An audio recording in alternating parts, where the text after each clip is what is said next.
Welcome back to ShadowLore. In today's video, I'm sharing 6 terrifying true dating horror stories that will make you think twice about swiping right. Don't forget to hit the like button and leave a comment below. Your support really helps the channel grow. Now, let's get into these chilling tales. Story 1, The Catfish Encounter. I had been single for a while, and like many people my age, I turned to Tinder in hopes of finding someone special.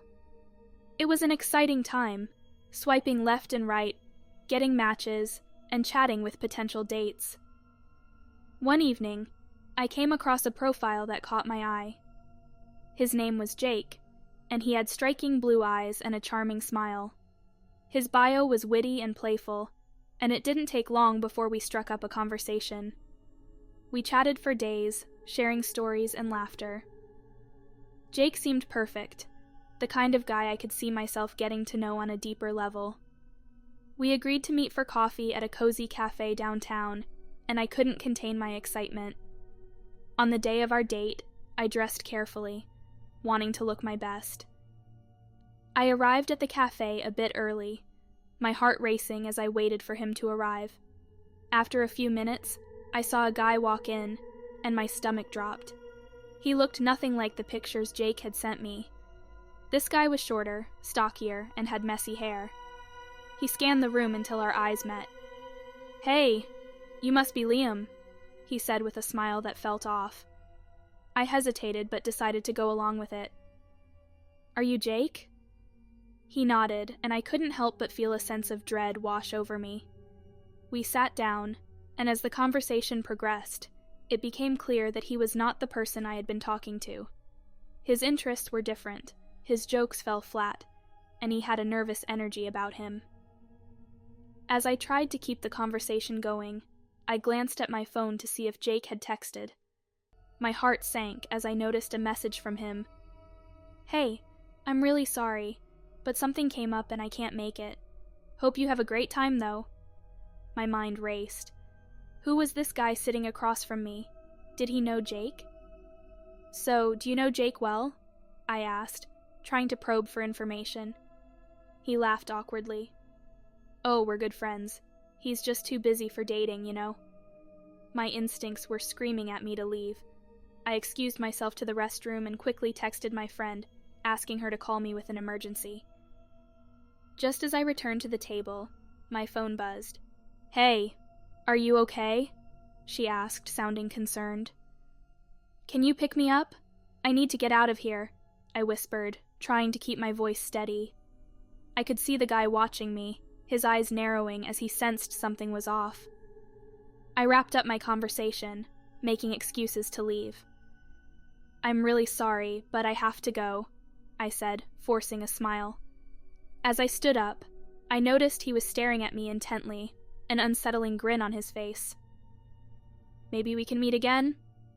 I nodded quickly and hurried out the door. My heart raced as I scanned the street for my friend's car. When I finally got inside the vehicle, I let out a sigh of relief. "What happened?" she asked, and I recounted the whole story. After that day, I deleted my Tinder account, but the fear of that encounter lingered. What if I hadn't trusted my instincts? What if I hadn't reached out for help?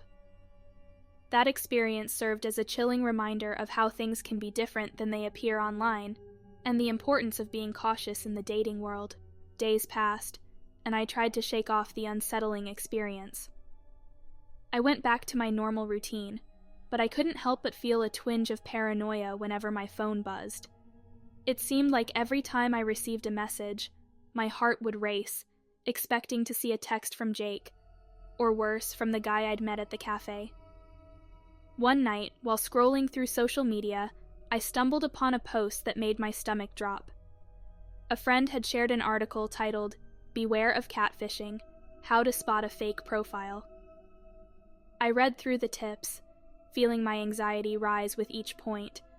Poor quality photos, overly flattering descriptions, and vague answers to simple questions.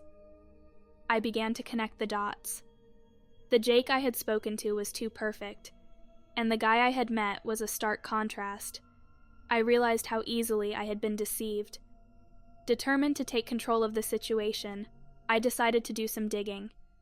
I remembered Jake mentioning he was a photographer, so I combed through his social media accounts for any clue.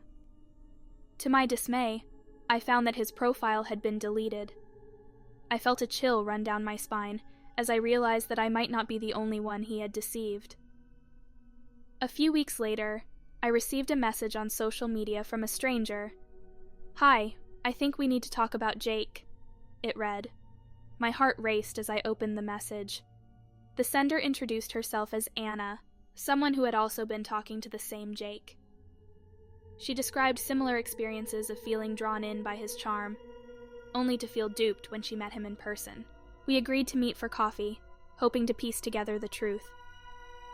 Anna arrived, and she looked as shaken as I felt. "I thought I was going crazy," she confessed. "I just didn't want to believe that someone could be so manipulative." As we shared our stories, a horrifying pattern emerged.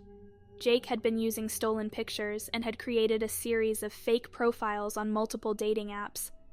His charm had lured us both in, and we weren't the only ones. After a lengthy discussion, we realized we needed to take action. Together, we reported his profiles to the dating apps and shared our experiences on social media, hoping to warn others. In the days that followed, we gained traction. Other victims began reaching out to us, sharing their own stories of manipulation and deceit. A community formed, and we worked together to compile a list of tips on how to identify potential catfishers. I felt a sense of empowerment in the midst of the chaos. What had once felt like a personal failure now turned into a mission to help others avoid similar traps. Yet, despite our efforts, a part of me remained uneasy. The idea that someone could still be out there, preying on unsuspecting individuals, gnawed at my mind. My thoughts turned dark as I envisioned what else he could be capable of. I imagined him meeting people, using charm to lure them in, only to vanish into thin air once he got what he wanted. Then one evening, I received an unexpected notification. A message from an unknown number. My heart pounded as I opened it, expecting the worst. "Hey, it's Jake. I'd like to talk."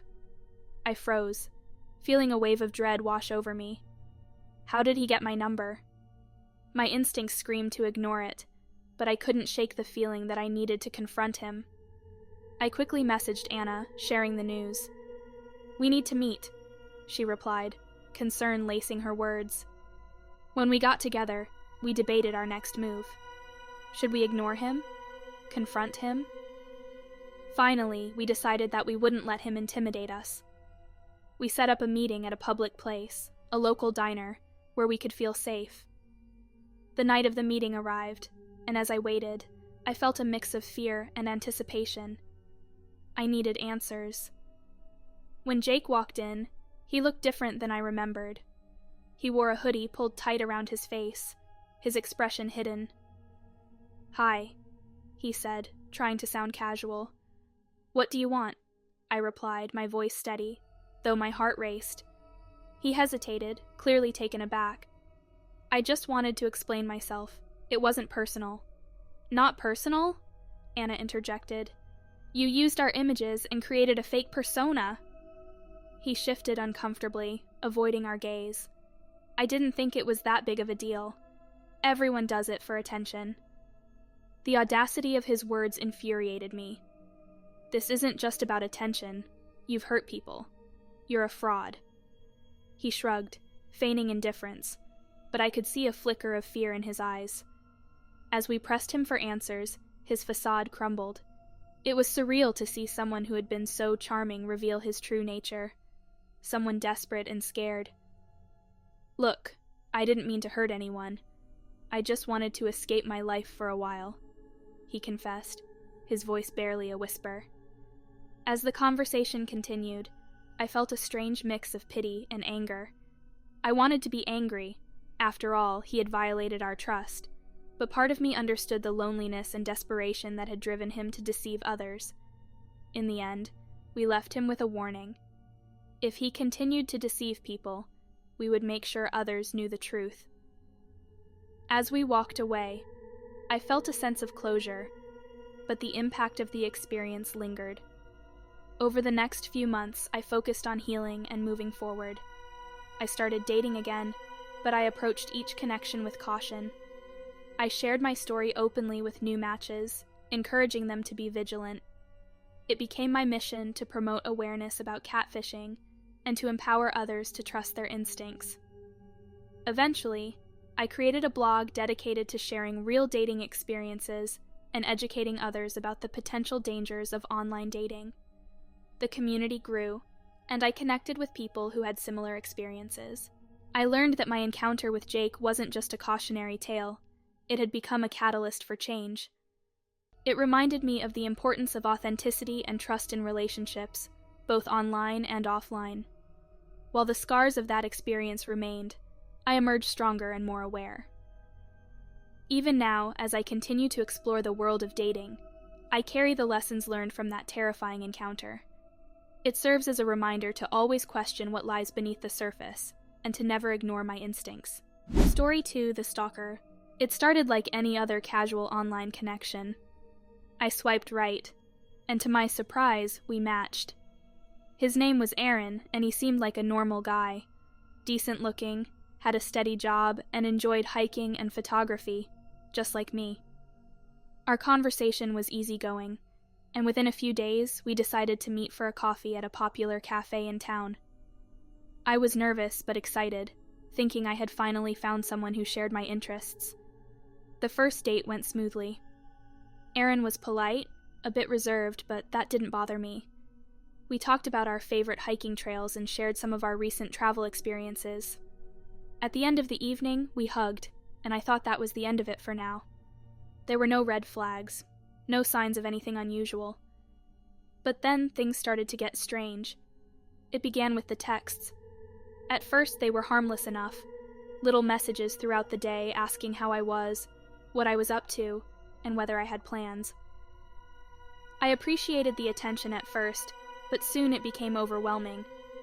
Aaron would text me constantly, even when I didn't reply right away. If I didn't respond within a few minutes, he would send multiple messages, asking if something was wrong, if I was mad at him, or if I had lost interest. I tried to be polite, reassuring him that everything was fine, but it was starting to feel suffocating. One evening, I received a message that made my skin crawl. "I saw you at the grocery store today. You looked beautiful." I froze, my heart pounding. I hadn't told him where I was, and I hadn't seen him there. I quickly scanned my surroundings, realizing I hadn't been paying attention to who might have been watching me. The feeling of being followed settled in my chest like a cold weight. I texted back, trying to keep things light. "Oh, I didn't see you there. Next time say hi." His reply was immediate. "I didn't want to bother you. You looked busy." I put my phone down, unease spreading through me. Why hadn't he approached me? Was he really at the grocery store, or was this some kind of mind game? I pushed the thoughts aside, telling myself I was overreacting. But deep down, I knew something was wrong. The next day, things escalated. I was walking home from work when I got another text. "I see you're wearing that blue dress again. It looks good on you." I stopped dead in my tracks. My heart raced as I looked around, scanning the street for any sign of him, but I couldn't see anyone familiar. How did he know what I was wearing? My mind went into overdrive, and I quickly walked home, locking the door behind me as soon as I stepped inside. I decided not to respond this time, hoping he would get the hint and back off. But the texts kept coming, more frequently now and more invasive. He would ask where I was, who I was with, and what I was doing every hour of the day. It felt like he was always watching me, even though I couldn't see him. A few days later, I woke up to a series of missed calls and texts from him. The first few messages seemed normal, asking how I was and if I wanted to hang out. But as I scrolled down, the tone changed. His messages became erratic and angry. "Why aren't you answering me? Are you with someone else?" I saw you talking to that guy yesterday. Do you think I'm stupid? I hadn't talked to anyone yesterday except for a colleague at work. My blood ran cold as I realized he must have followed me, watching from a distance. Panic set in. I knew I needed to cut ties with him, but I wasn't sure how to do it without making things worse. I stopped responding entirely, hoping he would lose interest and move on. But it only made him more persistent. The calls continued, and one night, I heard a knock on my door. My heart jumped into my throat as I peeked through the peephole. It was Aaron. He was standing outside, looking agitated. I didn't open the door. I texted him, asking what he was doing at my place. His response was chilling. "I just wanted to make sure you're okay. You haven't been answering me." That's when I knew things had gone too far. I told him I needed space, that I wasn't comfortable with how intense things had become. I thought he would understand, but instead he grew more hostile. His texts became more aggressive, accusing me of leading him on, of playing games. He said he couldn't understand why I was avoiding him when all he wanted to do was be close to me. I blocked his number after that, hoping it would stop the harassment. But Aaron didn't give up so easily. Over the next few weeks, I would catch glimpses of him near my apartment, sitting in his car, or walking by as if by coincidence. I told myself I was imagining it, but I knew I wasn't. He was following me. One night, I came home to find a note slipped under my door. It was a handwritten letter from Aaron, filled with apologies and pleas for me to talk to him. He said he couldn't live without me, that he didn't mean to scare me, but he just couldn't let me go. The words were desperate, bordering on obsessive. I felt trapped. I didn't want to involve the police, thinking that maybe he would stop on his own if I ignored him long enough. But the fear of what he might do next weighed on me every day. I stopped going out alone, always looking over my shoulder, always feeling like I was being watched. The breaking point came when I found him outside my window one night. I lived on the second floor, and there he was, standing in the dark, looking up at me. I screamed, slamming the window shut and calling the police immediately. By the time they arrived, he was gone, but that was enough for me. I filed a restraining order the next day. For weeks after that, I lived in fear, constantly checking my surroundings, afraid that Aaron would show up again. But eventually, the sightings stopped. The calls stopped. It was like he had finally disappeared from my life. I'll never forget the terror of being followed, the constant fear of what he might do next. Dating apps can be fun, but they can also introduce you to people who seem normal at first, only to reveal a much darker side. I've learned to trust my gut, to set boundaries early, and to always be cautious of who I let into my life. After the restraining order, I thought I could finally breathe again. For the first time in months, I started to relax. I resumed my routine, cautiously optimistic that the worst was behind me. But the anxiety never fully went away. Every time I left my apartment, I found myself glancing over my shoulder, scanning the streets for any sign of him. Even though Aaron had disappeared from my life, his presence lingered like a shadow. Weeks passed, and life started to feel normal again. I began to see friends more often, and even went back to dating, but always with an underlying sense of caution. Every new person I met, I scrutinized carefully, afraid of letting another Aaron into my life. Trust didn't come easily anymore. One evening, after a long day at work, I came home to find something that sent my world spiraling back into fear. There, on my doorstep, was a small box, plain and unmarked. My heart pounded as I bent down to pick it up. There was no return address, no name, nothing to indicate where it had come from. I stood frozen, staring at the box, debating whether to open it or call the police. Against my better judgment, I carefully opened the package. Inside was a single item, a framed photograph of me. It wasn't a picture I had ever taken or posted anywhere. It was a candid shot of me walking down the street, completely unaware that someone had been watching me. My hands trembled as I examined the photo. This was no coincidence. Someone had been following me again. And deep down, I knew exactly who it was: Aaron. I rushed inside, locking the door behind me, and immediately called the police. They arrived within an hour, but there was little they could do. The restraining order had been issued, but without concrete evidence that it was Aaron who had left the package, there wasn't much to go on. Still, they took the photograph and the box, promising to investigate further. That night, I barely slept. Every sound outside, every creak of the apartment, felt like a threat. I checked the locks over and over, reassuring myself that I was safe inside. But no matter how hard I tried, I couldn't shake the feeling of being watched. It was as if Aaron had found a way to crawl back into my life without ever needing to show his face. Over the next few days, I noticed subtle changes. My phone would buzz with unknown numbers, calls I didn't recognize. But when I answered, no one would speak. Sometimes I would hear faint breathing on the other end before the line went dead. It was eerie, unsettling, and no matter how hard I tried to ignore it, I couldn't shake the growing paranoia. Then came the emails. At first, they seemed like spam, random, disjointed messages from unfamiliar addresses. But as I read through them, I began to notice a pattern. The messages contained little details about my life, things no one but someone watching me could know. They mentioned where I had been that day, what I was wearing, even who I had been with. Each email was a chilling reminder that Aaron was still out there, still following me, and still obsessed. I reported everything to the police, but there was only so much they could do.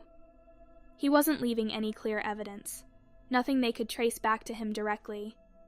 It was like he had become a ghost, haunting my every move but staying just out of reach. One night, I reached my breaking point. I was at home trying to unwind with a glass of wine, when I heard it, 3 slow, deliberate knocks on my door. My blood ran cold. It was the middle of the night, and no one should have been at my door. I grabbed my phone and moved to the peephole, terrified of what I might see. But when I looked, no one was there. I opened the door cautiously, heart racing, and stepped into the hallway. The corridor was empty, silent except for the faint hum of the apartment's heating system. I scanned the area, feeling the familiar rush of paranoia, and then I saw it. A single note taped to my door. It was simple. 3 words, scribbled in messy handwriting. I miss you. That was it. I couldn't live like this anymore. The next morning, I packed a bag and left town, heading to stay with a friend in another city. I needed to disappear, to put distance between myself and the nightmare that Aaron had become. I had no idea if it would work, but I knew I had to try. For a while, things were quiet. I cut off all contact with anyone who might give away my location, changed my phone number, and stayed off social media. It felt like I was starting over, rebuilding my life from scratch in a place where Aaron couldn't find me. Slowly, the fear began to fade, and I convinced myself that maybe, just maybe, I was finally free. But freedom came at a price. I was constantly looking over my shoulder, never feeling truly safe. I stopped trusting people, always assuming the worst, always waiting for the next sign that Aaron had found me. My relationships suffered, and I felt isolated, trapped in a prison of my own fear. Months later, I got an unexpected message from a close friend back home. "Have you seen this?" she asked, attaching a link to an article. My stomach dropped as I clicked on it. The headline read, "Man arrested in connection with stalking and harassment cases across multiple states." The man in the mugshot was Aaron. The article detailed how he had been arrested after harassing several women in different cities, using fake identities and stalking them for months. My heart raced as I read the horrifying details of what he had done to his other victims, similar to what I had experienced, but in some cases, far worse. Relief washed over me, but it was mixed with a deep sense of fear. I had escaped Aaron, but just barely. Others hadn't been so lucky. As I finished reading, I felt a strange sense of closure. Aaron was finally behind bars, and though the scars of that experience would never fully heal, I knew I could finally start to move on. I still carry the lessons from that dark time with me. I'm more cautious, more aware, and I trust my instincts now more than ever. Online dating can be a dangerous game, and you never really know who's on the other side of the screen. I survived Aaron, but it changed me forever. Story 3, The Haunted Date. It started out like any other date, one that I almost didn't go on.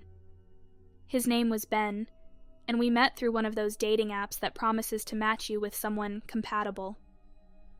After a few days of chatting, we agreed to meet up for dinner at a new restaurant in the city. Ben seemed normal, charming, witty, and most importantly, respectful. I wasn't expecting much beyond a nice meal, maybe some decent conversation, but what I got was something entirely different. The night of our date, the weather had turned unexpectedly cold. It was the kind of biting chill that cuts through your clothes and makes you wish you'd brought a heavier jacket. I arrived at the restaurant first, the wind tugging at my coat as I stepped inside, grateful for the warmth. It was a quaint little place, with dim lighting, rustic decor, and candles flickering on every table. The kind of place you'd choose for a first date, hoping to make a good impression. Ben arrived a few minutes later, smiling as he spotted me. He was even more handsome in person, tall, with dark hair and piercing blue eyes. He had an easygoing charm about him, and as we exchanged pleasantries, I felt myself relax a little. Maybe this would be a good night after all. Dinner went smoothly. We talked about the usual first date things, work, hobbies, places we'd traveled. There were a few awkward silences, but nothing out of the ordinary. It wasn't until we started talking about the city that things took a strange turn. I actually used to live near here, Ben said, taking a sip of his wine. There's this old house, just a few blocks away, that's supposed to be haunted. I raised an eyebrow, intrigued. Haunted? Like for real? He smiled, but there was something off about the way his eyes darkened. Yeah, for real. People say they've seen things, ghosts, shadows, strange noises at night. I've never been inside, but I've walked past it a few times. It definitely gives off a creepy vibe. I laughed, trying to lighten the mood. Sounds like something out of a horror movie. Ben didn't laugh. He just nodded, his expression serious. Maybe. But you know, some of those stories are based on real places, real events. The conversation moved on, but I couldn't shake the eerie feeling that crept in when Ben mentioned the haunted house. Something about the way he talked about it felt personal, like he knew more than he was letting on. I pushed the thought aside, chalking it up to my overactive imagination. After dinner, Ben suggested we take a walk around the neighborhood. I hesitated for a moment. It was getting late, and the temperature had dropped even more. But I didn't want to be rude. Besides, he seemed nice enough. What could go wrong? As we strolled through the quiet streets, Ben led me in the direction of the old house he had mentioned earlier. I didn't realize it at first, but as we turned the corner, there it was. An imposing, decaying mansion, standing eerily against the night sky. The windows were dark, the paint peeling off in large patches, and the once grand front porch sagged under the weight of neglect. That's it, Ben said softly, stopping in front of the house. The haunted house. I stared at it, a chill running down my spine that had nothing to do with the cold air. There was something wrong about the place. The kind of wrong that makes the hairs on the back of your neck stand up, like you're being watched. I forced a smile, trying to hide my discomfort. Creepy, I said, my voice a little shaky. But it's probably just an old house with some urban legends, right? Ben didn't respond right away. He was staring at the house, his expression unreadable. After a long pause, He finally spoke. "Do you want to go inside?" I blinked, taken aback. "What?" "No! We're not breaking into some random abandoned house, Ben." He turned to me, his eyes intense. "It's not breaking in. The door's usually unlocked. People go in all the time. Just for a few minutes. I want to show you something." I hesitated, every instinct in my body screaming at me to say no. But there was something in Ben's voice, a strange urgency that made me curious. Against my better judgment, I found myself nodding. "Okay," I said slowly. "But just for a minute. If it gets too weird, we're leaving." Ben smiled, but it didn't quite reach his eyes. "Deal." We approached the house, and true to Ben's word, the front door was slightly ajar. He pushed it open with a low creak, and we stepped inside. The air inside the house was thick, heavy with dust and the faint scent of mildew.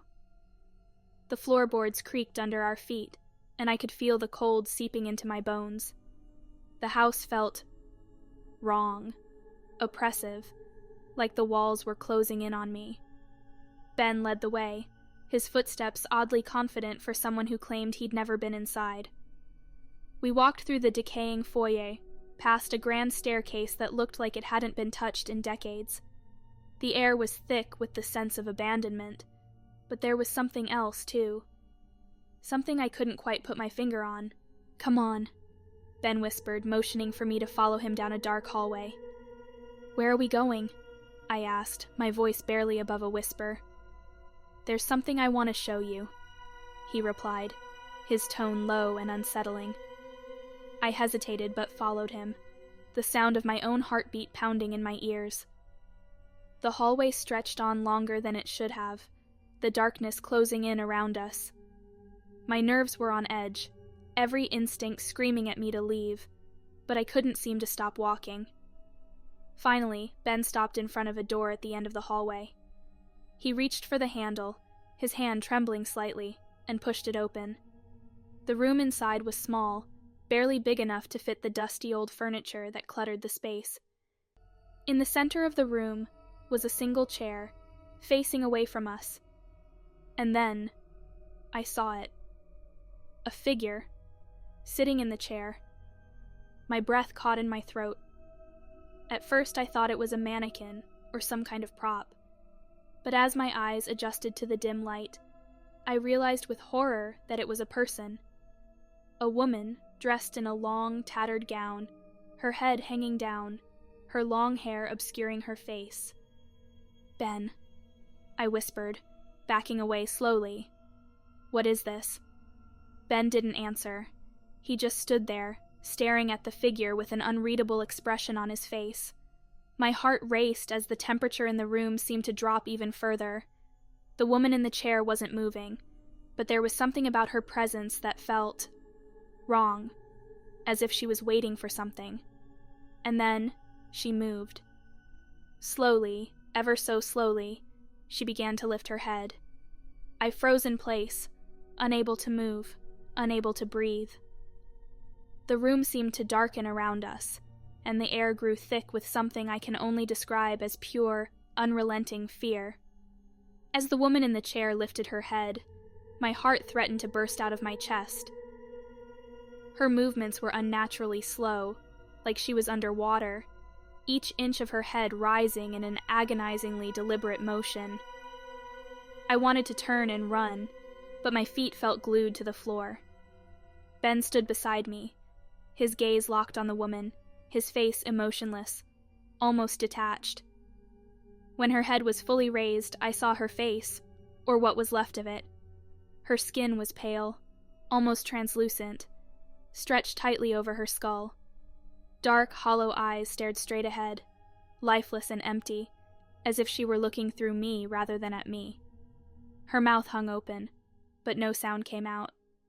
Just the haunting sight of a figure that looked half alive, half dead. The air in the room felt suffocating, thick with a presence that felt ancient, malevolent. I took a shaky step back, my voice barely a whisper. "Ben, we need to leave." Still, he didn't respond. He was completely transfixed by the woman, like he was in some kind of trance. My mind raced, trying to process what was happening. Was this some kind of sick joke? A prank? But deep down, I knew it wasn't. There was something too real, too wrong about this. Suddenly, the woman in the chair moved again. This time, she began to rise. Her bones creaked, the sound echoing in the small room as she stood to her full height. She was tall, much taller than I'd expected, her body looming over us like a shadow. My skin prickled with fear, my instincts screaming at me to run, but I couldn't seem to move. It was like the very presence of the woman held me captive. As she stood there, motionless, something cold brushed against my arm. I jerked away, spinning around to find the source, but there was nothing there. Nothing except the oppressive darkness that seemed to be creeping in from every corner of the room. "Ben!" I whispered sharply, grabbing his arm. "We have to go now." Finally he blinked, as if snapping out of whatever trance he had been in.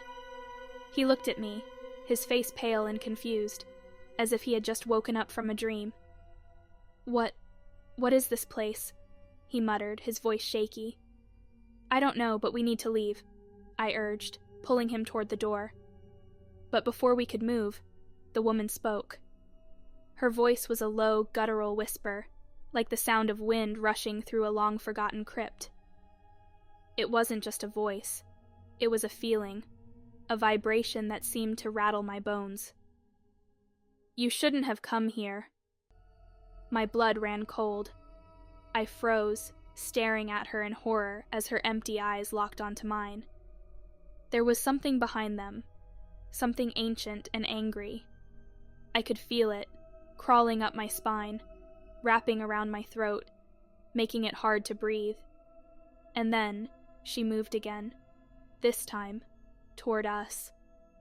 I yanked on Ben's arm, adrenaline surging through my body as I finally broke free from the paralysis that had gripped me. "Run!" I screamed, my voice echoing through the dark hallway as we bolted toward the door. The old floorboards groaned beneath our feet as we sprinted out of the room and back down the long hallway. The house seemed to shift around us, the walls closing in, the darkness deepening. It felt like something was chasing us, breathing down our necks, urging us to run faster. I didn't dare look back. We burst through the front door, stumbling onto the cold, wet pavement outside. The wind howled around us, the frigid air stinging my lungs as I gasped for breath. My heart pounded in my chest, my hands shaking uncontrollably as I looked back at the house.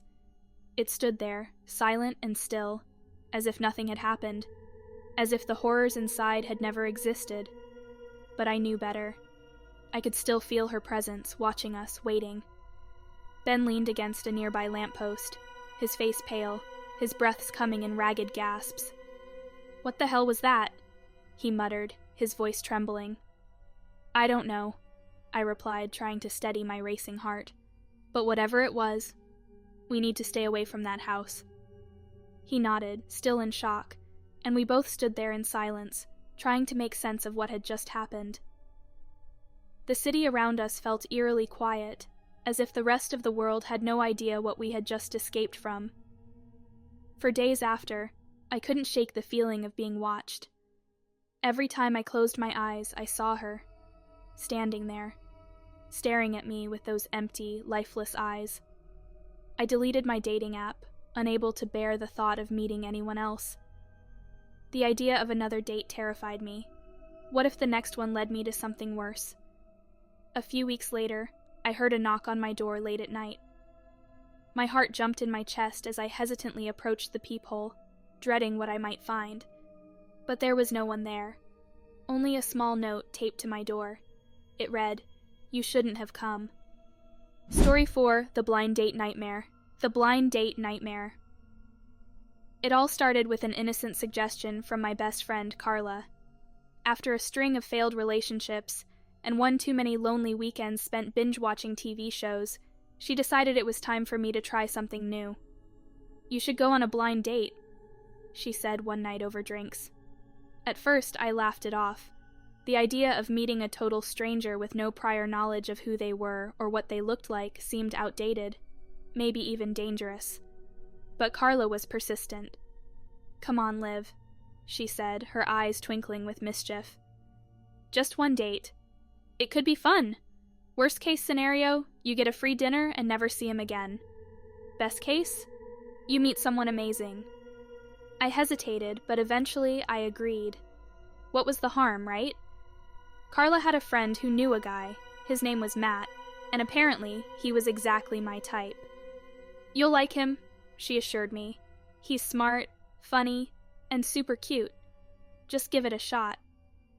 A week later, I found myself sitting in a cozy little restaurant downtown, nervously sipping on a glass of wine as I waited for Matt to arrive. I had no idea what to expect. Carla had described him in glowing terms, but part of me was still anxious. Meeting someone new always carried that underlying tension. What if we didn't click? What if it was awkward? The restaurant was dimly lit, with soft jazz playing in the background and flickering candles on each table. It was the kind of place that felt intimate and personal, perfect for a first date. I fidgeted with the hem of my dress, glancing at the door every few minutes as people walked in and out. Finally, after what felt like an eternity, a tall man entered the restaurant. He scanned the room, his eyes landing on me. He smiled and started walking over. "Olivia?" he asked as he reached my table. I nodded, standing up to shake his hand. "Matt?" "Yeah, nice to meet you." His smile was warm and genuine, and I felt some of my anxiety melt away. He was just as Carla had described, handsome, well-dressed, with a confident but not arrogant demeanor. We exchanged a few pleasantries before sitting down, and soon we were deep in conversation. To my surprise, it wasn't awkward at all. In fact, we hit it off almost immediately. He was easy to talk to, quick with a joke, and seemed genuinely interested in what I had to say. The conversation flowed naturally, and I found myself relaxing more and more as the night went on. Dinner went by in a blur. We talked about everything: our jobs, our hobbies, travel, family. There were no red flags, no awkward silences. It was almost too good to be true. By the time dessert arrived, I was genuinely enjoying myself. Matt was charming and funny, and for the first time in a while, I felt like maybe, just maybe, this date could lead to something more. After dinner, Matt offered to walk me to my car. The night had turned chilly, and as we stepped outside, I was glad I'd brought my jacket. The streets were quiet, the glow of street lamps casting long shadows on the sidewalk. As we walked, we continued to chat, but there was something about the way the conversation shifted that felt off. It was subtle at first, small comments here and there that didn't quite sit right with me. He started asking more personal questions, digging into topics that felt too intimate for a first date. "So you live alone, right?" he asked casually as we crossed the street. "Yeah," I replied, feeling a slight unease creep in. "Why do you ask?" "Oh, no reason," he said, flashing that charming smile again. "Just curious." I tried to brush it off, but the feeling lingered. His questions became more pointed, about my daily routine, my schedule, where I worked, where I liked to go in my free time. At first I chalked it up to normal conversation, but there was something about the way he asked, the way he seemed so intent on gathering every detail, that made me uncomfortable. By the time we reached my car, that initial sense of ease had completely evaporated. "Well, thanks for tonight," I said, forcing a smile as I fumbled for my keys. "It was really nice meeting you." "Yeah, it was," Matt replied. But there was something in his voice that made me pause. His smile was still there, but his eyes, they had changed. They weren't warm and friendly anymore. They were cold, calculating. I unlocked my car and quickly opened the door, feeling the need to get away as fast as possible. "Good night," I said, trying to sound casual, but my voice wavered slightly. "Good night, Olivia," he said, his voice low, almost a whisper. I got into my car, closed the door, and locked it immediately. My heart was racing, and I wasn't sure why. Matt hadn't done anything overtly wrong, but there was something about him, something I couldn't quite put my finger on, that had set off alarm bells in my mind. As I drove home, I couldn't shake the feeling that I was being watched. I kept checking my rearview mirror, half expecting to see Matt's car following me, but there was nothing, just empty streets and the dim glow of streetlights. When I got home, I double-checked that all the doors and windows were locked. My apartment felt unusually quiet, the kind of silence that presses in on you from all sides. I tried to tell myself that I was being paranoid, that Matt was just a normal guy and I was overreacting. But deep down, I knew something was wrong. That night, I barely slept. Every little noise made me jump. The creak of the floorboards, the hum of the refrigerator, even the distant sound of traffic. All of it set my nerves on edge. I kept my phone by my side, clutching it tightly as if it could protect me from whatever was out there. The next morning, I woke up feeling groggy and on edge. I decided to text Carla and tell her about the date. Maybe she'd have some insight into why I felt so uneasy. Before I could even type out the message, my phone buzzed. It was a text from an unknown number. "Good morning, Olivia. I had a great time last night. Maybe next time you'll invite me inside." My stomach dropped. I hadn't given Matt my number. I hadn't even told him what apartment complex I lived in. How did he know? My blood turned to ice as I stared at the message on my phone. How did he know where I lived? I hadn't told him anything remotely close to my home address. My thoughts raced. Did he follow me? Watch me after I left? The anxiety that had been gnawing at me since last night exploded into full-blown panic. Without a second thought, I blocked the number. I knew it was only a temporary fix, but the simple act of cutting off that line of communication gave me a sliver of relief. I immediately called Carla. "Hey, so how was the date?" she asked brightly, clearly expecting good news. "Carla, something's wrong," I said, my voice trembling. I quickly explained what had happened, from the subtle shift in Matt's behavior to the creepy text message I'd just received. There was a long pause on the other end of the line. "Liv, I swear, I had no idea he would do something like that," she finally said, her voice low and serious. "I'll talk to my friend who set you two up and see if she knows anything else about him." I hung up, but it didn't help the growing dread that twisted in my stomach. I spent the rest of the day trying to distract myself, cleaning, watching TV, anything to keep my mind off of Matt. But no matter how hard I tried, I couldn't shake the feeling that I wasn't safe. That night, as I lay in bed, my phone buzzed again. My heart sank. Another message from an unknown number. "You can't block me forever, Olivia." My hands trembled as I stared at the words. This wasn't a coincidence. He was deliberately trying to scare me, and it was working. Every fiber of my being told me to call the police, but I knew that without concrete evidence, there wasn't much they could do. I turned off my phone, hoping that would stop the flood of anxiety surging through me. But as I lay there in the dark, I couldn't shake the feeling that someone, was watching me. Every creak of the building made my skin crawl. Every shadow seemed to shift unnaturally. Sleep was impossible. The next few days were a blur of paranoia. I tried to go about my life, but everywhere I went, I couldn't escape the feeling that I was being watched. I blocked several more unknown numbers, but each time a new one would text me. The messages were short, always cryptic, but with an undertone that sent shivers down my spine. "See you soon." "You shouldn't have blocked me. I'm closer than you think." No matter how hard I tried, I couldn't get rid of him. I stopped going out alone.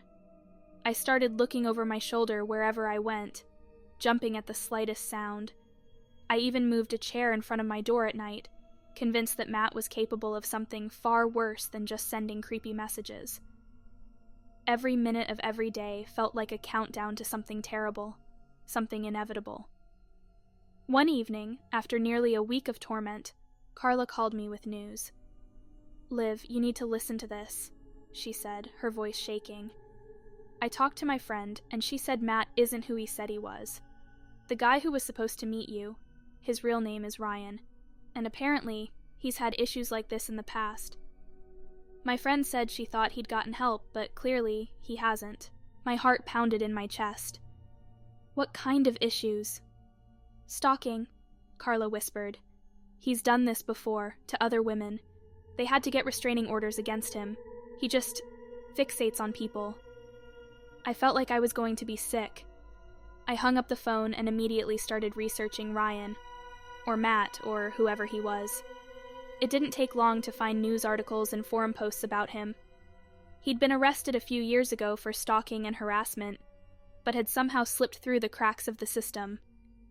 And now he had latched onto me. That night, I couldn't take it anymore. I packed a bag and left my apartment, checking into a hotel under a fake name. I didn't tell anyone where I was going, not even Carla. I needed to disappear, at least for a little while. The hotel was a run-down place on the outskirts of the city, but it felt safe enough. No one knew me there. No one could find me. Or so I thought. I settled into the room, double-checking the locks on the door and windows, trying to convince myself that I was safe for the first time in days. But the silence of the room was suffocating. The walls seemed to close in around me, the flickering lights casting eerie shadows on the cracked wallpaper. I tried to sleep, but every creak of the old building jolted me awake, my heart pounding in my chest. Then, just as I started to drift off, my phone buzzed. I hadn't given my new number to anyone. I hesitated before picking it up. A single text message appeared on the screen from yet another unknown number. "Nice hotel, Olivia. Room 214, right?" I dropped the phone, my blood running cold. How did he find me? I hadn't told anyone where I was. I bolted out of bed, frantically looking around the room. Had he followed me? Was he outside, waiting? Without thinking, I grabbed my bag and ran. I didn't even bother checking out of the hotel. I just needed to get away, as far as possible. The streets were dark and empty as I sped out of the parking lot, my hands shaking on the steering wheel. I drove aimlessly for hours, not sure where I was going, just knowing that I couldn't stay in one place. Every time I passed a car or saw headlights in my rearview mirror, I was convinced it was him. Watching, waiting. Eventually, I ended up at a gas station in the middle of nowhere. I parked in the shadows, trying to collect my thoughts. But before I could even turn off the engine, my phone buzzed again. "You can't run from me, Olivia." My breath caught in my throat as I stared at the message. How was this even possible? I was in the middle of nowhere, surrounded by darkness, miles away from anyone who knew me. Yet somehow, Ryan, or Matt, or whatever his real name was, knew exactly where I was. I looked around the empty gas station, my eyes scanning every shadow, every corner, every parked car. Was he here, hiding somewhere in the darkness? I fumbled for my keys, my hands trembling so badly that it took me 3 tries to get them into the ignition. My mind screamed at me to get out of there, to drive away and never look back. But where would I go? He seemed to find me no matter where I was. My phone buzzed again. Another message. "I'm closer than you think." I couldn't breathe. The suffocating panic gripped my chest, making it impossible to think clearly. My only instinct was to flee, to escape the nightmare that had been following me for days. I turned the key in the ignition and slammed my foot on the gas pedal, speeding out of the gas station parking lot with no destination in mind. The highway was eerily quiet. The only sound the low hum of my engine as I drove aimlessly through the night. My mind raced with possibilities. Had he planted a tracker on my car? Was he somehow monitoring my phone? I had no idea how he was doing it, but one thing was certain. Ryan was relentless, and he wasn't going to stop until he found me. I drove for hours, the anxiety gnawing at me until I couldn't take it anymore. I needed to stop, to think, to figure out my next move. Eventually, I pulled off the highway into a small rural area. There were no hotels, no gas stations, just empty fields and long stretches of road. I parked on the side of a dirt path, far from any signs of life. The air was heavy with silence, the kind that made you feel completely isolated. I sat there, gripping the steering wheel tightly, trying to steady my racing heart. I needed a plan, but nothing made sense. No matter how far I ran, Ryan would always be one step ahead. Suddenly, there was a knock on my window. I screamed, jerking back in my seat, my heart slamming against my ribs. I turned, and standing there, illuminated only by the faint glow of the moon, was Ryan. His face was twisted in a cruel smile, his eyes cold and predatory. "Did you really think you could run from me?" he asked, his voice muffled through the glass. I couldn't breathe. My mind screamed at me to move, to drive, to do anything, but I was frozen in place. How had he found me? I was miles from civilization, hidden in the middle of nowhere. And yet here he was, standing right outside my car. I fumbled for the gear shift, my hands shaking uncontrollably as I tried to put the car in reverse. But before I could move, Ryan reached for the door handle. That's when I realized with a sickening lurch in my stomach, I hadn't locked the doors. In one swift motion, he yanked the door open, grabbing me by the arm and pulling me out of the car. I screamed, kicking and thrashing, but he was too strong. His grip tightened painfully around my wrist as he dragged me toward the trees on the side of the road. "Please let me go," I begged, my voice cracking with terror. Ryan's smile never wavered. "You shouldn't have blocked me, Olivia. Now we can finally be alone." I kicked harder, trying to free myself from his grasp, but he was relentless. I could feel the cold, hard ground beneath me as he dragged me further into the trees, the darkness swallowing us whole. My mind raced, searching for a way out, but there was none. I was trapped, alone. Then, in a sudden burst of adrenaline, I did the only thing I could think of. I bit down on his arm as hard as I could. Ryan howled in pain, loosening his grip just enough for me to break free. I scrambled to my feet, my heart pounding as I bolted through the trees, running as fast as my legs could carry me. Branches scratched at my skin, and the uneven ground threatened to trip me, but I didn't stop. I couldn't stop. Not until I was far, far away from him. I could hear him behind me, crashing through the underbrush, his footsteps growing louder. "You can't run forever, Olivia!" he shouted, his voice echoing through the trees. But I didn't stop. I kept running, my lungs burning, my legs aching, until finally I saw it. A faint light in the distance. It was small, barely visible through the thick trees, but it was enough. I ran toward it, praying it was something, anything, that could help me. As I broke through the tree line, I saw it, a small cabin, tucked away in the woods, with a light shining in the window. I sprinted toward it, not caring who lived there, just desperate for safety. I banged on the door, gasping for breath. "Please help me. Someone's trying to kill me." The door creaked open, and an elderly man stepped out, his face lined with age and concern. He took one look at me, and immediately pulled me inside, slamming the door shut behind us. "What happened?" he asked, his voice steady despite the fear in his eyes. "He's coming," I panted, barely able to get the words out. "He's after me." The old man didn't hesitate. He locked the door, then grabbed an old hunting rifle from a cabinet by the fireplace. "You stay here," he said, his voice firm. "I'll take care of him." I wanted to protest, to tell him not to go, but I was too exhausted, too scared to argue. I collapsed onto the floor, my whole body trembling with fear and adrenaline. Outside, I could hear Ryan's voice calling out, taunting me. "Come on, Olivia. Let's finish what we started." The old man stepped outside, the rifle in his hands, and I heard him shout, "You need to leave right now, or I'll shoot." There was a pause. Then a low, chilling laugh from Ryan. "You think that'll stop me?" A gunshot rang out, echoing through the night. I held my breath, waiting for the sound of footsteps, waiting for Ryan to burst through the door. But there was only silence. After what felt like an eternity, the old man came back inside. His face was grim, his hands still gripping the rifle tightly.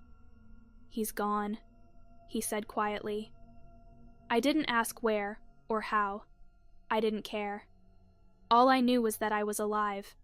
For now. The man's words hung in the air, but I couldn't let my guard down. My heart was still racing, and my body refused to believe that it was truly over. I remained on the floor, shaking, trying to make sense of what had just happened. The old man walked over to the window, peeking through the blinds to ensure that Ryan was really gone. He turned to me, his face lined with exhaustion and worry. "You'll be safe here for the night. But come morning, you need to get far away from here," he said softly, his voice filled with urgency. I nodded, barely able to muster the strength to respond. I didn't know where I'd go, but I knew I had to leave. As the minutes passed, the adrenaline slowly ebbed from my system, replaced by bone-deep exhaustion. The fear that had gripped me for days was beginning to lift, but I knew it wasn't over. Not completely. The old man gestured to a small couch in the corner of the room. "Get some rest. I'll keep watch." I hesitated, but eventually crawled onto the couch, wrapping a blanket tightly around myself. The cabin was cold, the air thick with the smell of wood and old leather, but it felt safe, safer than I had felt in days. I closed my eyes, though sleep didn't come easily. Every creak of the cabin, every rustle of the trees outside made me jump. I kept expecting Ryan to reappear, to burst through the door, his twisted smile greeting me once again. But the night remained quiet, and gradually, exhaustion won out. When I woke the next morning, the first rays of sunlight filtered through the cabin's window. For a brief moment, I almost believed that it had all been a nightmare. But the soreness in my muscles, the scratches on my arms, and the bruises on my wrist told me otherwise. The old man was sitting by the fireplace, his rifle still within arm's reach. He looked over at me as I stirred. "Morning. You need to leave now before anyone comes looking for you." I sat up slowly, my body aching from the stress of the night before. "Thank you," I said, my voice barely above a whisper. I wasn't sure what else to say. He had saved my life. He nodded, his expression grim. "Be careful. People like him, they don't just give up." Those words echoed in my mind as I gathered my things and prepared to leave. Before I stepped out of the cabin, I turned to him one last time. "I don't know how to thank you." "You don't need to," he replied. "Just take care of yourself." I left the cabin and walked back to my car, which was still parked on the dirt road where I had left it. My hands shook as I unlocked the door and got inside. The woods were eerily quiet, the sun barely rising over the horizon. I took a deep breath, trying to calm the overwhelming sense of dread that still lingered. I started the engine and drove away, putting as much distance between myself and that cabin as I could. I didn't know where I was going, but I knew one thing for sure. I was never going to let anyone into my life like that again. As the miles stretched on, I thought about Ryan, about how he had manipulated me, terrorized me, and almost ruined my life. But I had survived. I had escaped. Still, his words echoed in my mind. "You can't run from me, Olivia." I'd gotten away this time, but I couldn't shake the feeling that it wasn't over, that somewhere, out there, Ryan was still watching, waiting, and the worst part, I had no idea when or if he'd strike again. Story 5, The Serial Dater. I've always been cautious when it comes to dating apps. With all the horror stories floating around about dangerous people using them, I usually stick to meeting people the old-fashioned way, through friends, at work, or while out with a group. But after my last relationship ended, I thought maybe it was time to step out of my comfort zone and try something new.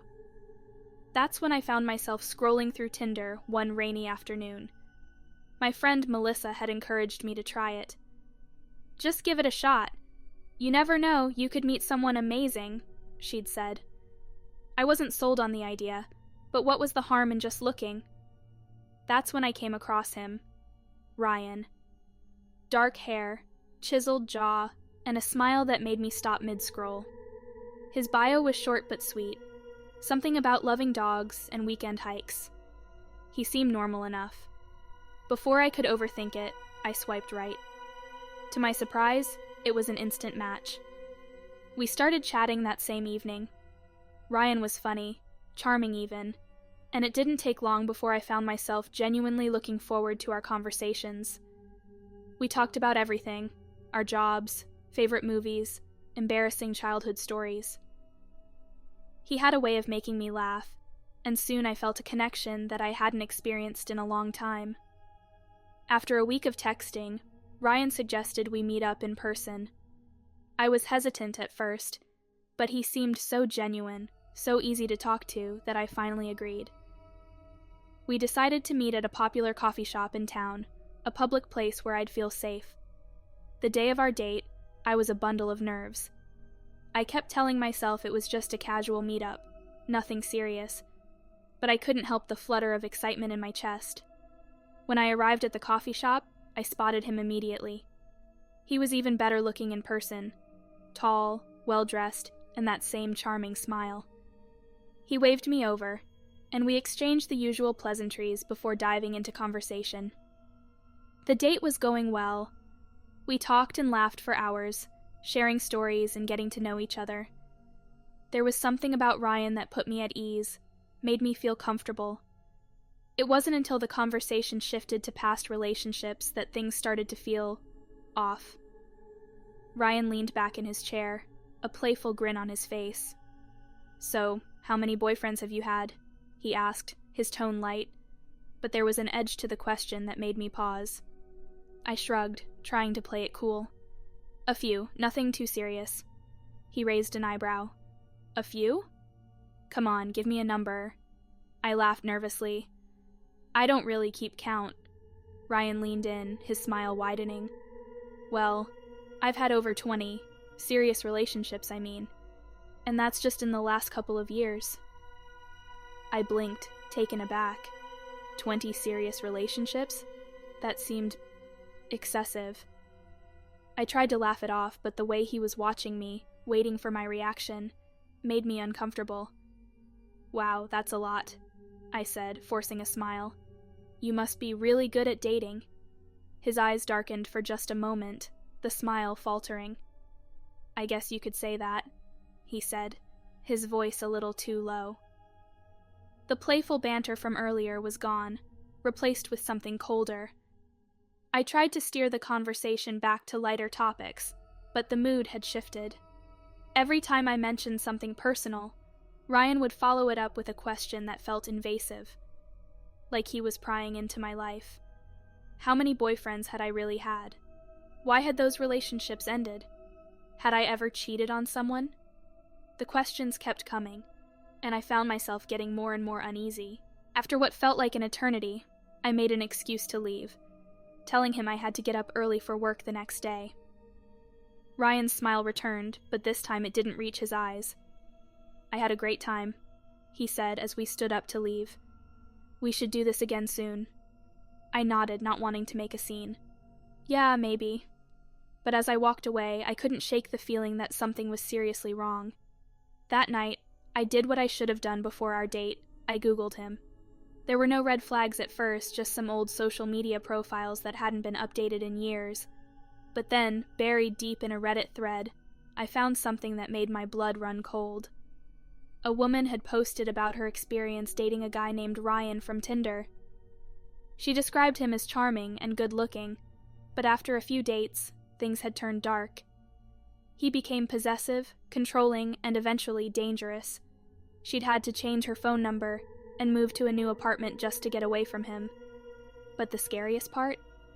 The woman mentioned that Ryan had told her the exact same thing he'd told me, about having over 20 serious relationships in just a few years. My stomach dropped. It was him. There was no doubt about it. I wasn't just dealing with an awkward guy who'd been on a few too many dates. I was dealing with someone who had a pattern of manipulating and stalking women. Panic set in. I deleted Ryan's number from my phone, blocked him on Tinder, and tried to convince myself that I was overreacting. But deep down, I knew this wasn't going to be the end of it, and I was right. The next day, I received a text from an unknown number. "Why'd you block me? We were having such a good time." My heart pounded in my chest as I stared at the message. How had he found my number? I never gave it to him. I immediately blocked the number, but the messages kept coming, from different numbers, each one more aggressive than the last. "You can't just ignore me, Olivia. I'm not going anywhere." By the time the sun set that evening, I'd received over a dozen messages, all from different numbers. He knew where I lived. I was sure of it now. In a state of panic, I called Melissa and told her everything. She convinced me to go to the police, but when I did, they told me there wasn't much they could do. "Block the numbers and stay safe," they said. But how could I stay safe when this man seemed to be one step ahead of me at every turn? Days turned into weeks, and Ryan's messages never stopped. I changed my phone number, moved out of my apartment, and even deactivated all my social media accounts. But no matter what I did, he found me. His messages were relentless, each one more chilling than the last. "You can't run from me. You're mine now." I realized then that Ryan wasn't just a serial dater. He was something far more dangerous, and he wasn't going to stop until he got what he wanted. I tried to live my life as normally as possible, but I was constantly on edge. Every time my phone buzzed, I jumped. Every knock on my door, every shadow outside my window felt like him. I was trapped in a cycle of fear, and it seemed like no matter what I did, I couldn't escape Ryan's grasp. Melissa tried to help me cope, even offering to let me stay with her for a while. But I knew that if Ryan wanted to find me, he would. It was only a matter of time. The messages continued for weeks, then months. He never stopped. His words became more unhinged, more desperate. Sometimes he'd be sweet, asking me why I hadn't responded, saying how much he missed me. Other times, he was angry, threatening to show up at my job or hurt the people I cared about. I blocked every number, but he always found a new way to contact me. I went back to the police several times, but without any proof that he had actually hurt me or physically stalked me, there wasn't much they could do. I felt helpless, like I was fighting a ghost. Then one day, something changed. It was a normal weekday evening. I had just gotten home from work and was settling in to relax, when I received a message from an unknown number. I almost didn't check it, thinking it would be another one of Ryan's obsessive texts, but this one was different. "Olivia, I need to talk to you. Please, just hear me out." I stared at the screen, my heart pounding in my chest. It was him again, but this time his tone was softer. I didn't want to respond, but something in me snapped. Maybe it was the months of fear, the exhaustion of constantly looking over my shoulder. I didn't care anymore. I just wanted this to end. I replied, "What do you want, Ryan? Why can't you just leave me alone?" I immediately regretted sending the message. My hands were shaking, and my breath came out in ragged gasps as I waited for his response. It came almost instantly. "I just want to talk. Can we meet? I promise I won't hurt you, I just need to explain myself." My gut reaction was to say no, but something about the message was different this time. It wasn't a threat, and it wasn't the same possessive language he had been using for months. He was asking to meet in person, like he genuinely wanted to clear the air. I knew it was a terrible idea, but part of me, some foolish, desperate part, just wanted it to be over. If meeting him meant he would stop, then maybe it was worth it. Against all better judgment, I agreed. Fine, tomorrow, 6 p.m. at the coffee shop where we first met. If you don't show up alone, I'm leaving. His response came quickly. I'll be alone. See you then. The next day, I barely made it through work. My mind was racing with a million worst-case scenarios, but I kept reminding myself that this would be the end. It had to be. At 6 p.m., I walked into the coffee shop, my heart pounding in my chest. I spotted Ryan sitting in the same booth we had sat in on our first date. He looked the same, calm, collected, and unnervingly charming.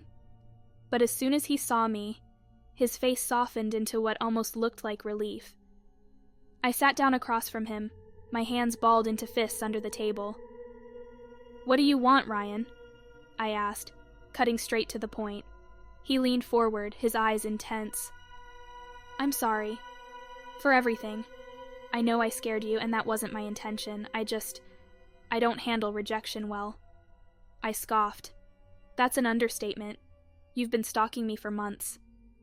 He looked genuinely remorseful, which only made me angrier. How could he sit here acting like this was some minor mistake? "I never meant for it to go this far," he said softly. But once I started, I couldn't stop. "You're special, Olivia. I've dated a lot of women, but none of them were like you." I shivered at his words. This was exactly what I had been afraid of. He had latched onto me, and now he wasn't letting go. "You need help, Ryan," I said, my voice shaking. "This isn't normal." He nodded, his eyes never leaving mine. "I know, and I'm going to get help, but I needed to see you one last time." His words hung in the air, and I suddenly felt very exposed. One last time? What does that mean? Ryan smiled, a sad, knowing smile. "I'm leaving. For good. I won't contact you again." I wanted to believe him, but after everything he had done, I wasn't sure I could. "Why should I trust you?" He sighed, running a hand through his hair. "Because I don't want to hurt you. I never did. I don't know how to let go." We sat in silence for a few moments, the tension between us palpable. Finally, Ryan stood up, pushing his chair back. "I'm sorry, Olivia. I really am." And just like that, he was gone. I sat there for a long time, staring at the empty seat across from me, wondering if I would ever feel safe again. Part of me didn't believe that Ryan would just disappear from my life. But another part of me, maybe the hopeful part, wanted to believe that this nightmare was finally over. For weeks I held my breath, waiting for the next message, the next knock on my door. But it never came. Ryan had kept his word. Life slowly returned to normal, but the fear never fully went away. I moved again, changed my phone number, and even deleted all my online dating profiles. I was done with dating apps for good. Ryan may have left, but the scars he left behind were permanent. And sometimes, late at night, I still feel like someone is watching me. I tell myself it's just paranoia, but deep down, I know the truth. People like Ryan don't just disappear. Story 6, The Wrong Apartment. I had always considered myself cautious when it came to online dating. I wasn't the type to meet someone after just a few messages, and I always made sure to let my friends know where I was going. But this time was different. Jason seemed different. We had been talking for weeks, texting every day and FaceTiming a few times. He was charming, good-looking, and, most importantly, he didn't seem like the kind of guy who would do anything sketchy. So when he suggested I come over to his place for dinner, I didn't hesitate. It was a Thursday evening, and I'd just finished a long day at work. I thought it would be nice to unwind with some good food and company. He lived in a nicer part of town, a new apartment complex that was well lit and felt safe. What could go wrong? I grabbed a bottle of wine on my way and arrived at his building just after 8 p.m. He'd given me the address earlier that day, and everything seemed normal as I pulled up. The complex was modern and sleek, with large glass windows and manicured landscaping. It didn't scream danger in any way. Jason had texted me that he was running a bit late from work, but he told me to let myself in. The door would be unlocked. I thought that was a little odd, but I didn't think much of it at the time. He seemed trustworthy, and I was looking forward to finally meeting him in person. I parked my car, walked up to the building, and found the apartment number he had given me, 303. The hallway was quiet, and the building had a strange, echoey vibe to it. I knocked on the door out of courtesy, but when no one answered, I tried the handle. Sure enough, it was unlocked, just like Jason had said. The apartment was dark, only a dim light coming from the kitchen area. "Jason?" I called out, stepping inside. My voice seemed to bounce off the walls, and the place felt eerily silent. I told myself he was probably just finishing up at work and would be home soon. I kicked off my shoes and wandered into the kitchen to set the wine down. It was a nice apartment, sleek and minimalistic, but it felt a little too empty, like no one had really lived there for long. Something about the air felt heavy. I couldn't quite put my finger on it, but I brushed off the unease and tried to relax. I noticed a few things that didn't quite add up. There were no photos, no personal touches, just a couch, a TV, and the bare essentials in the kitchen. Maybe he was still getting settled? I reasoned with myself, trying not to overthink it. I texted Jason to let him know I was there, but he didn't respond right away. Figuring he was still tied up at work, I decided to explore the apartment a bit to kill time. I wasn't snooping, just curious. I walked down the short hallway and peeked into what I assumed was the bedroom. The bed was unmade and clothes were strewn across the floor. It felt more like a hotel room than someone's home. That's when I heard it, a faint noise coming from behind the bathroom door. My heart skipped a beat. Was Jason already home, and I just hadn't noticed? Maybe he had slipped in while I was distracted, and he was in the shower. "Jason?" I called again, walking towards the bathroom door. No response. The sound continued, a soft, rhythmic thumping. I hesitated for a moment before knocking lightly on the door. "Jason, you in there?" Still no answer. A chill ran down my spine, but I shook it off, telling myself I was just being paranoid. I reached for the door handle and slowly turned it. The door creaked open, and I found myself staring into the darkened bathroom. The thumping sound grew louder, more distinct. It wasn't coming from inside the bathroom, but from somewhere beyond it, behind the shower curtain. I froze. Every instinct in my body screamed at me to leave, to turn around and walk out of the apartment. But curiosity got the better of me. Slowly, cautiously, I reached out and pulled the shower curtain aside. The tub was empty. The sound had stopped. For a brief moment, I stood there, trying to make sense of what I was hearing. But before I could think any further, I heard a creak from the living room, a floorboard groaning under someone's weight. My blood ran cold. Someone was in the apartment with me. I spun around and sprinted back down the hallway, my heart pounding in my chest. When I reached the living room, I saw him, a man standing by the door, watching me. But it wasn't Jason. He was tall, with a scruffy beard and dark eyes that seemed to gleam with something sinister. He didn't say a word as I stood frozen in place, my mind racing with the realization that I had walked into a stranger's apartment. "I think you have the wrong place," the man said, his voice low and gravelly, a smirk tugging at the corner of his lips. I couldn't move. My body refused to cooperate. I wanted to scream, to run, but I was paralyzed by fear. How could I have been so stupid? How could I have walked into a stranger's apartment without even double-checking? I'm sorry, I stammered, trying to keep my voice steady. I must have gotten the wrong address. The man's smile widened, but there was no warmth in it. "I don't think it's a mistake," he said, taking a step towards me. "You were meant to be here. The walls felt like they were closing in on me. Every instinct was telling me to run, but my legs felt like they were made of lead. Just then, my phone buzzed in my pocket, breaking the tense silence. I fumbled for it, desperate for any distraction, any lifeline. It was a text from Jason. "Hey, I'm here. What's your apartment number again?" I think I got it wrong. My breath caught in my throat.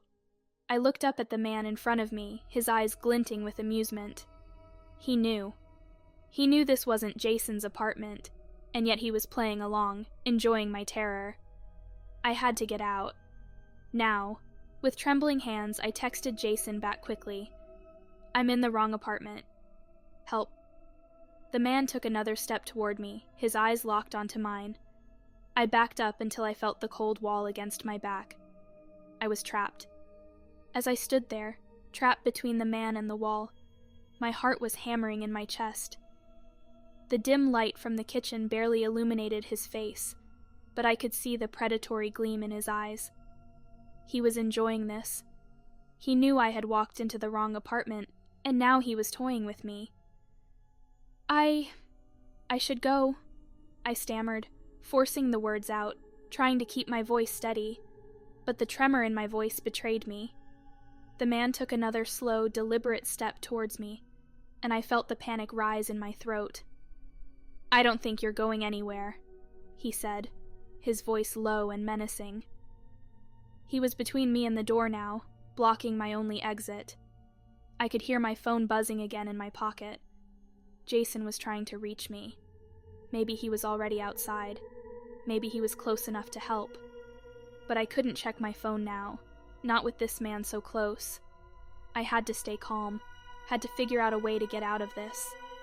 "Listen, this is just a big misunderstanding," I said, my voice shaking as I took a slow step to the side, trying to edge towards the hallway. "I thought this was someone else's apartment. I didn't mean to come in. I'll just leave, and you'll never see me again." His eyes followed my every movement, a slow, unsettling grin spreading across his face. "Oh, I know it's a misunderstanding. But you're here now. Why don't we make the most of it?" My stomach churned with fear. He was playing with me, drawing it out. I needed to get to the door. But as I inched closer to the hallway, he moved faster, stepping in front of me again, cutting me off. "No," I said, louder this time, trying to muster up some courage. "I'm leaving." The smile vanished from his face, replaced by a cold, calculating stare. "I don't think so." And then, in one swift movement, he lunged at me. I screamed, my body reacting before my mind could process what was happening.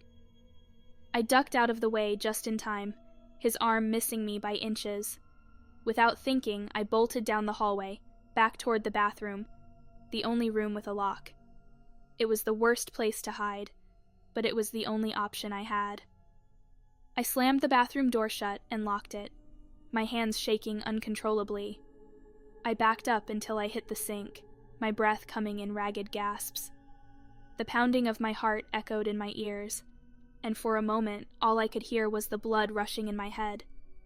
Then the footsteps started, slow, deliberate, and terrifyingly calm. They grew louder, closer, until they stopped just outside the bathroom door. I held my breath, trying to quiet the panic rising inside me. The silence that followed was suffocating. I could feel him standing there, right on the other side of the door, waiting for me to make a move. Then a soft, mocking knock. "Come on, don't make this harder than it has to be," he said, his voice muffled through the door. "I just want to talk." I felt a sob rise in my throat, but I bit it back, trying to stay silent. My eyes darted around the small bathroom, searching for anything I could use to defend myself. The only thing within reach was a toothbrush and a bottle of shampoo. Useless. "Look," the man said, his voice growing darker. "I know you're scared, but the longer you hide in there, the worse this is going to get for you." I couldn't think. My mind was racing, every worst-case scenario flashing before my eyes. I was trapped, and there was no way out. Then the pounding started. He slammed his fists against the door, over and over, the sound reverberating through the tiny bathroom. I backed up even further, pressing myself against the cold tile wall. The door rattled in its frame, but it held, for now. I fumbled for my phone, pulling it out with shaking hands. Jason had sent another message. "I'm at the door. Where are you?" I typed back as fast as I could. "Bathroom. He's here." For a few agonizing seconds, there was no response. The pounding on the door continued, relentless. Then my phone buzzed again. "I'm calling the cops." "Stay put. Don't make a sound." I clutched the phone to my chest, trying to steady my breathing. The banging outside the door suddenly stopped. The silence was deafening. Then his voice. "I'm going to give you one last chance," he growled, his voice dripping with menace. "Open the door, or I'm coming in." My entire body was trembling now, fear gripping me so tightly I could barely move. But I didn't respond. I couldn't. All I could do was hope. Hope that Jason had really called the police. Hope that they would get here before it was too late. Suddenly, there was a loud crash. The unmistakable sound of the door being kicked in. My heart stopped. I squeezed my eyes shut, bracing for what was about to happen. But instead of hearing the man's voice again, I heard something else. A commotion outside the bathroom, the sound of a struggle. Someone was shouting. I couldn't make out the words, but it sounded like multiple voices. Then the sound of sirens. I collapsed to the floor, my entire body shaking with relief. The police had arrived. Somehow, Jason had saved me. I don't remember much of what happened after that. The police found me curled up in the bathroom, shaking and unable to speak. They arrested the man, dragging him out of the apartment in handcuffs. He never stopped smiling, even as they led him away.